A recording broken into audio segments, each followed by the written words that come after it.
विवाह। मनीष और निकिता दो कॉलेज फ्रेंड्स थे। वे एक दूसरे से प्यार करते थे और दोनों गरीब थे। दोनों ने ग्रेजुएशन ख़त्म करके अपने प्यार का इज़हार किया और शादी भी कर ली। पढ़े लिखे होने के बावजूद भी कोई अच्छी नौकरी नहीं मिली थी।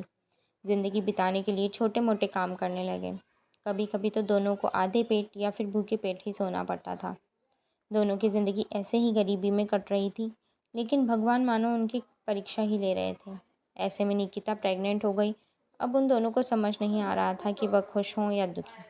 खैर, उनकी ज़िंदगी में कोई ख़ास बदलाव तो नहीं हुआ और 9 महीने बाद उनके यहाँ एक प्यारी सी बेटी ने जन्म लिया। बेटी का नाम उन्होंने रियांशी रखा। बेटी के जन्म के बाद दोनों माँ बाप खुश भी थे और भविष्य के लिए चिंतित भी। थोड़े महीने ऐसे ही बीते।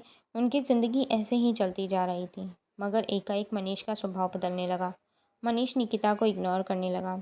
इतना ही नहीं, जब भी उसकी छोटी बच्ची रोती तो उसे चुप कराने के बजाय वह चिढ़ जाता। निकिता ने यह भी नोटिस किया कि उसे आजकल दूसरी औरत के फ़ोन आने लगे हैं। उन दोनों में आए दिन झगड़े होते रहते और वह बढ़ते ही रहे। और एक दिन ऐसा भी आया जब मनीष ने माँ और बेटी दोनों को छोड़ दिया। निकिता मनीष को अपने घर से दूर जाते हुए देख रही थी। उसकी आंखों में पानी भी था। अब निकिता पर दोहरी जिम्मेदारी आ गई थी। उसे उसकी बच्ची को अकेले ही पालना था। वह पहले से भी ज़्यादा मेहनत करने लगी। अपनी बेटी की सभी आवश्यकताओं को हमेशा पूरी करने की कोशिश करती। कभी कभी वह खुद भूखे पेट सो जाती, मगर अपनी बेटी को भरपेट खिलाती थी। ऐसे ही कई साल बीत गए। बच्ची भी थोड़ी बड़ी हो गई। एक दिन निकिता की किस्मत चमकी। उसकी लॉटरी लग गई। उसने बड़ी ही समझदारी से उन पैसों को अपने नए बिजनेस में लगाया। बिजनेस भी चल पड़ा। अब निकिता हर महीने बहुत ही अच्छी रकम घर लाने लगी। रियांशी अब बड़ी हो गई थी। रियांशी को एक दिन अपने घर में खेलते खेलते एक तस्वीर मिली। उसे पता चल गया कि यह ज़रूर उसके पापा की है। रियांशी ने अपने पापा के बारे में अपनी निकिता से पूछा, लेकिन निकिता उसे टाल दिया करती थी हमेशा। रियांशी बड़ी होशियार थी। उसने अपने दोस्तों को साथ में लिया और उस फोटो की मदद से जांच पड़ताल करती हुई आखिरकार अपने पिता तक जा पहुंची। कुछ महीने बीत गए। रियांशी कुछ समय छुपकर अपने पिता के साथ गुजारने लगी। यह बात पता चलने पर निकिता को बहुत बड़ा धक्का लगा। उसे लगा जैसे मनीष की तरह ही रियांशी ने भी उसे धोखा दिया है।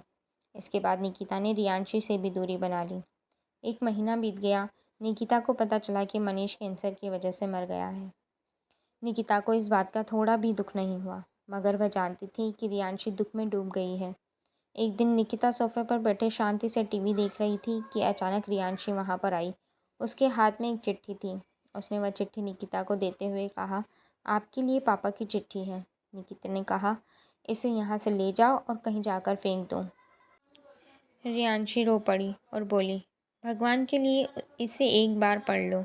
जैसे ही उसने उस चिट्ठी को खोला, उसमें जो पहली लाइन लिखी थी उसकी उम्मीद के बाहर थी। चिट्ठी में लिखा था, मेरी प्यारी निकिता, मैंने पूरी ज़िंदगी में सिर्फ तुम्हीं से प्यार किया है।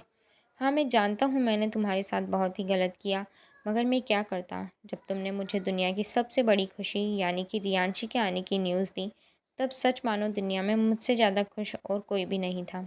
मगर मेरी बदनसीबी थी कि इस खुशी के कुछ दिनों बाद ही मुझे पता चला कि मुझे बहुत खतरनाक कैंसर है। हमारी ज़िंदगी में पहले ही इतनी परेशानियां थीं, सिर्फ एक ही बड़ी खुशी हमारी ज़िंदगी में आने वाली थी, रियांशी। भला मैं उस खुशी को भी अपनी इस मनहूस बीमारी के बारे में बताकर कैसे ख़राब करता। मुझे कुछ भी समझ नहीं आया, तो मैंने तुम दोनों से दूर जाने का निर्णय किया। मैं नहीं चाहता था कि इस खतरनाक बीमारी से मेरा पूरा परिवार लड़े। मेरे साथ साथ मेरा परिवार भी धीरे धीरे दम तोड़ दे। मुझे कुछ भी समझ नहीं आया, तो मैंने ना चाहते हुए तुमसे दूर होने का नाटक किया। मैंने जताया जैसे मेरी ज़िंदगी में कोई और लड़की आ गई है। मैं खुद ही खुद को कॉल किया करता था किसी लड़की के नाम से।